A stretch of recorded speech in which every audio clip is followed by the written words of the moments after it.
Kabar terbaru tentang cover lagu di YouTube yang kena pidana atau kena denda. Jadi ini saya lihat berita dari USS.fit, USS.fit ya. Cover lagu di YouTube ini etika yang wajib lo tahu. Pertama, mungkin lo bisa melakukan cara di bawah ini kalau mau cover lagu. Jadi ini solusinya untuk kita, termasuk saya sendiri yang sering mengcover lagu. Cek lagi. Sekarang memang sedang jadi problematika di tengah masyarakat. Pasalnya, ternyata mengcover lagu tanpa izin bisa terancam penjara dan denda ratusan juta rupiah. Lalu menimbulkan banyak pro kontra. Beberapa orang beranggapan bahwa seharusnya sebelum membuat cover harus minta izin terlebih dahulu. Tapi ada juga yang sebaliknya. Sebenarnya seperti apa sih etika yang perlu kita tahu? Yang pertama, kita mengurus perizinan. Jadi idealnya membuat cover itu sebenarnya sama aja meminjam. Jadi kita kayak minjem lagu orang, habis itu kita harus izin kalau kita pinjem.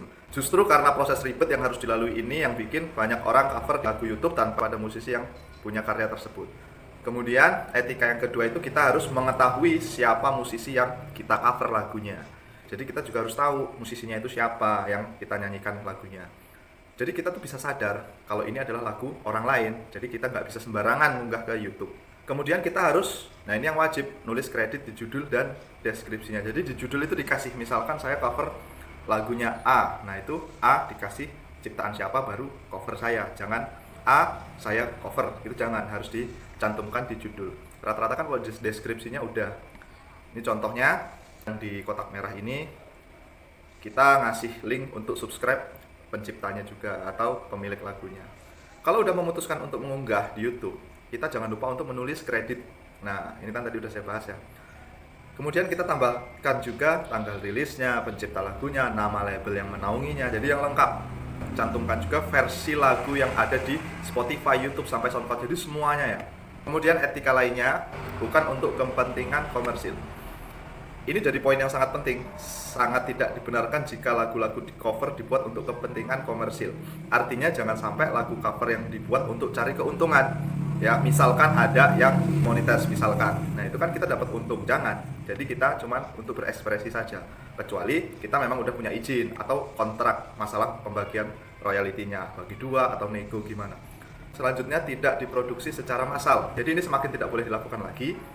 Lagu-lagu cover diproduksi dalam jumlah banyak. Nah, misalkan ini ada fotonya nih, bisa bentuk CD atau kaset apa gitu, jangan.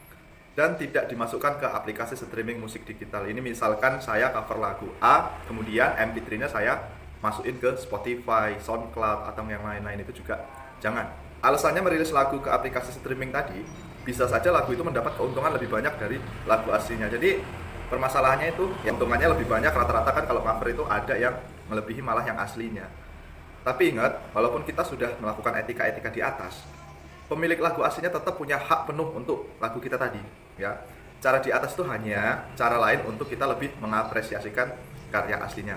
Simpulannya, sekarang kalau kita masih mau cover lagu di YouTube, ini wajib ya, etika-etika tadi wajib kita tahu.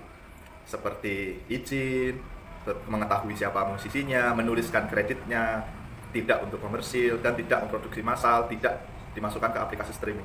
Meskipun 6 ini udah kita lakukan, belum tentu pencipta lagu aslinya lepas-lepas saja, tapi mereka masih punya hak untuk lagu-lagu kita tadi. Oke, saya rasa cukup itu saja. Terima kasih dan bye.